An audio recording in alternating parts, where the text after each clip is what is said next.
Hi friends, welcome back to the molecular biology series. This is the 12th lecture and I will be covering transcription process in this lecture. And the contents of this lecture will be focused on the promoters, different types of transcription factors which are required for the initiation of transcription, and the process of transcription in itself, initiation, elongation, and finally the termination, the two different ways the termination is brought about.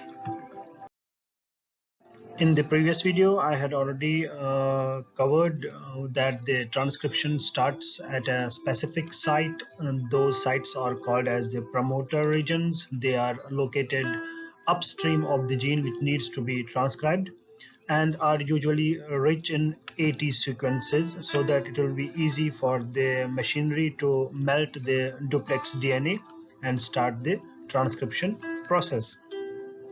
These are the some of the promoter regions of some of the genes in eukaryotes.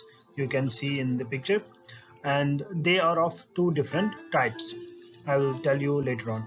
So actual transcription starts at these promoter regions where the transcription machinery assembles and melts the DNA so that the RNA polymerase will start the synthesis on the template strand.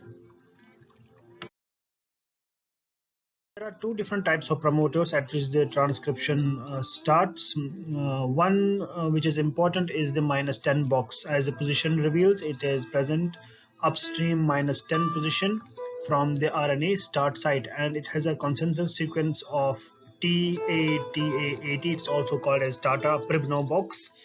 And across the cells and across the species, first two and the last one of this sequence is conserved highly. So TA and the last T is highly conserved in this promoter.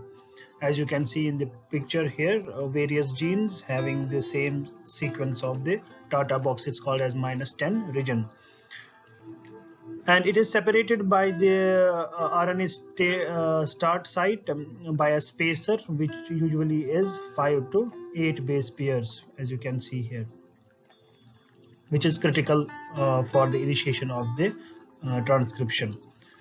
The another way by which we can see this is this here in this diagram, -10 sequence located upstream of the initiation site. Another important second promoter which is necessary for the transcription initiation is the -35 box here in this picture, and this is highly conserved like that of the Tata box and has a sequence of TT, GA, and CA. The first three sequences of the first three nucleotides of this sequence are highly conserved across the species. You can see it in the picture in the pink box form, and it is separated by another spacer between the Tata box and this. This is of length of about 16 to 18 base pairs from the -10 box Tata box. So usually in about 90% of the genes, the transcription start site is usually purine. This site is usually purine and has a sequence of CGT or CAT, where G is the start site, the first nucleotide of the gene, or A is the first nucleotide of the gene, as you can see here in the picture. Another important requirement for the transcription to take place is the transcription factors. These are the accessory proteins to the main polymerase which are needed for the initiation of transcription. As you can see in the diagram here, a number of different kinds of transcription factors have been enlisted. TF is the transcription factor, and then the name second A, or so on and so forth. These proteins are needed for the initiation of the transcription, and all have a varied functions. So as we already know that RNA polymerase second is the central enzyme in the synthesis of the RNA from DNA. However, it is not capable of doing the transcription initiation on its own. Although it is an enzyme made up of different kinds of subunits, but in addition to this own multimeric assembly, it also needs some proteins, as already told, called as transcription factors, which are enlisted in the diagram. And these transcription factors make up an active transcription complex on the data box on these promoters, and help in the basal transcription initiation.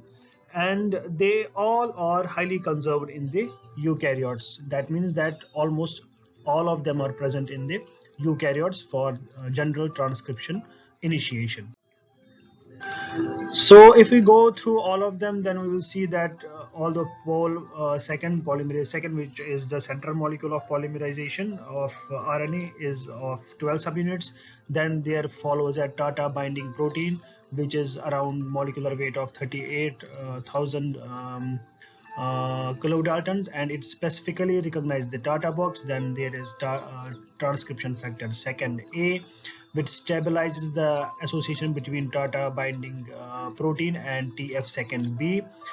TF second B is necessary for the binding and recruitment of polymerase to this complex when it binds to it, and then it recruits the all other transcription factors including E and F and H.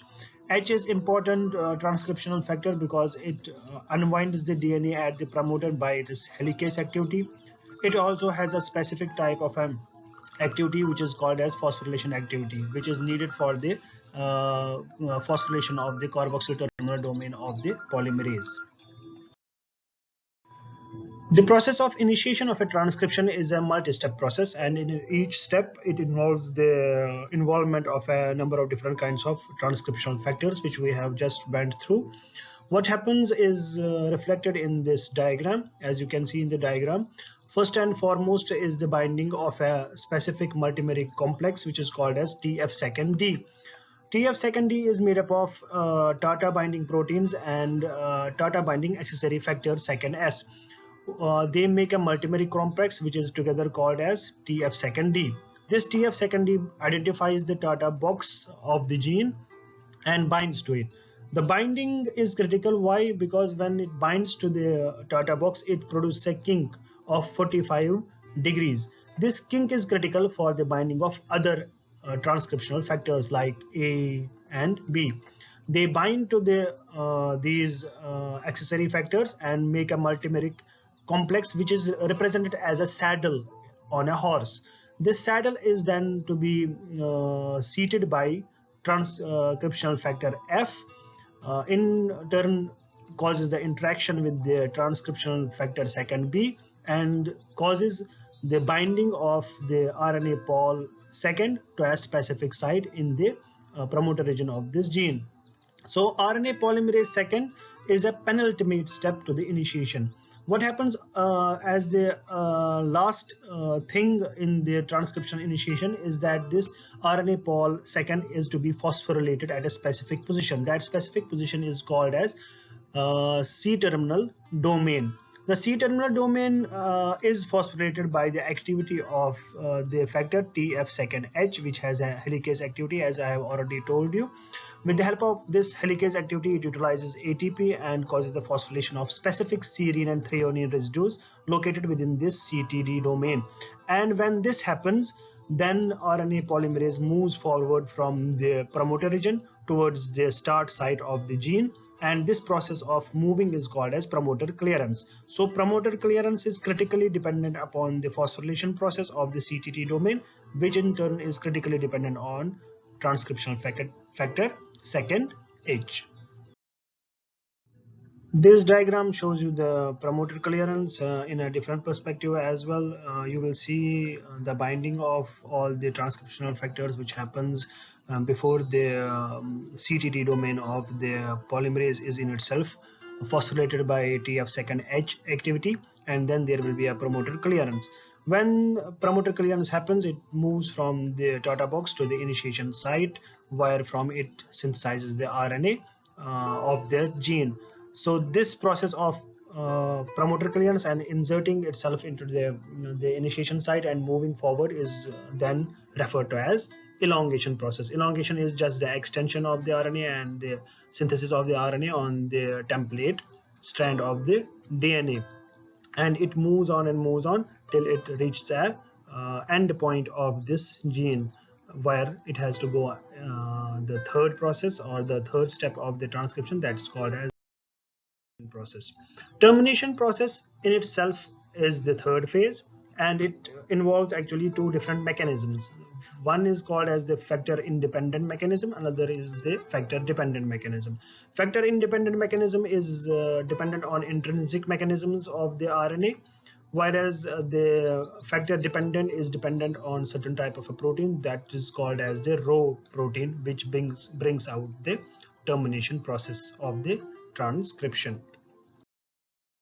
Factor independent termination is brought about by the intrinsic sequences of the transcript of the RNA, which is synthesized from the DNA by itself. This RNA transcript adopts a specific type of and secondary structures within itself. These secondary structures, as you can see in the accompanying diagram also, they make up a hairpin kind of a structure, and these structures themselves cause the RNA polymerase to detach from this ternary complex of DNA, RNA, and the polymerase, and it disassociates the DNA RNA hybrid within this transcriptional bubble. And this is the primary reason why the transcription termination happens.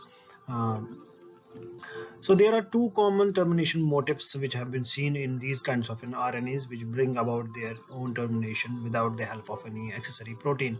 One is the GC-rich inverted repeat, which is around 15 to 20 nucleotides and is centered at the end of the RNA.